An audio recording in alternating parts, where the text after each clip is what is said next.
President Muhammadu Buhari has again declined assent to the electoral bill. Now, this was disclosed by the Senior Special Assistant to the President on National Assembly Matters in the Senate, Senator Ita Enang. Enang, who spoke with State House correspondents, said President Buhari has forwarded his position on the bill to the National Assembly. But in a swift reaction, however, the coalition of United Political Parties, CUPP, has ascribed the alleged non-signing of the bill as an invitation to electoral anarchy. A statement from its national spokesman, Ikenga Ugochiere, says, quote, "The president has expectedly failed again to take advantage of the rare opportunity of the electoral amendment to write his name in gold as the president that signed the laws that guaranteed electoral credibility in Nigeria." End of quote. Now, this issue of electoral amendment has remained a contentious one between the presidency and the National Assembly. Well, data feeds are coming through in one place simultaneously on all our social media platforms, channelstv.com, youtube.com/channelsweb. And you can follow us right now on m.channelstv.com and on Facebook. We got all our platforms on social media covered. Be part of the show. Tweet at Kayode Okikiolu. Use the hashtag State of the Nation to air your thoughts on the subject. Well, moving on now, national security now. Nigeria has been ranked the third most terrorized country in the world for the fourth year running by the 2018 Global Terrorism Index. Now, this report, which was released on Wednesday, ranks Nigeria only behind Iraq, which occupies first place, and Afghanistan in the second position. However, it states that there has been a reduction in the number of deaths caused by terrorism in Nigeria in 2017, just like the other three preceding years. The GTI report says, quote, "When compared to the peak of terrorist deaths in 2014, the largest falls in the number of deaths occurred in Iraq, Nigeria, and Pakistan, with falls of 6,466, 5,950, and 912 deaths, respectively." It also pointed out that deaths from terrorism in Nigeria fell to 1,532 in 2017, a decrease of 16% from the prior year. And the Federal Executive Council has approved the 2019 budget estimates. At the end of a special meeting of the Council, the Minister for Budget and National Planning, Udo Doma, did not give any details of the budget. He, however, said the ministry will get in touch with the National Assembly in order to get a date for the President to present the budget to the National Assembly. Now, the Presidential Media Advisor, Mr. Femi Adesina, had on Wednesday announced that the special meeting will focus on the 2019 budget.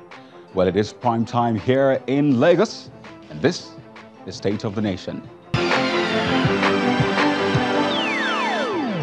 Welcome everyone in Nigeria and the rest of the world. This is State of the Nation, and I'm Kayode Okikiolu. Behind me, data feeds coming through on all our social media platforms in one place simultaneously. Be part of the show. Tweet at Kayode Okikiolu. Use the hashtag State of the Nation.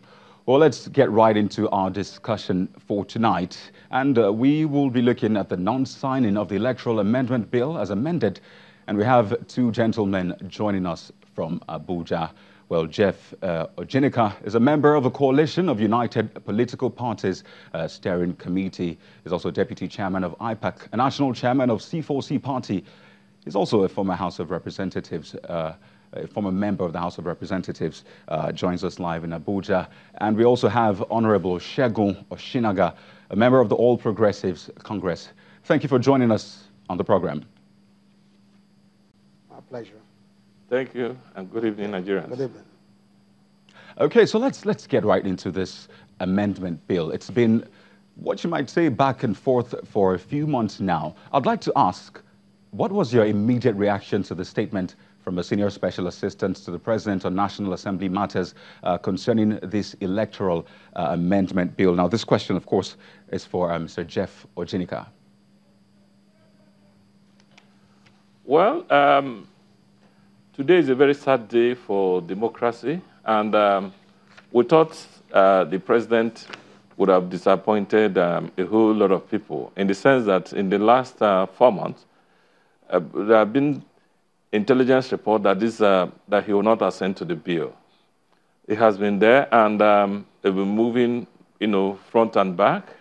At the end of time, when the quota is small, you can double-cross it, but when the gutter becomes too big, you'll be inside it. So eventually, the president has found himself inside the gutter. And it's so unfortunate. It's so it's a very sad day. Sad in the sense that this is a president that benefited from a very credible process.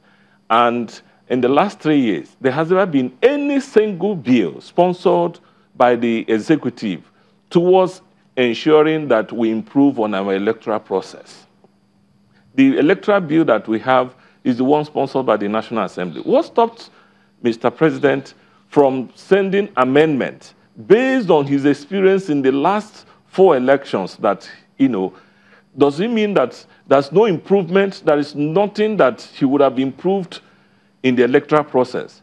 Okay. In fact, the president has lost the opportunity to make history, to put himself at the sand of time. Okay. That means that here will be a president that will come and go and will not contribute anything towards the improvement of the electoral process or deepening democracy in Nigeria. Well, let's take the response of Mr. Segun Oshinaga on this topic. What are your thoughts on this topic, Mr. Segun? Well, to start with, my colleague is just dramatizing this unnecessarily.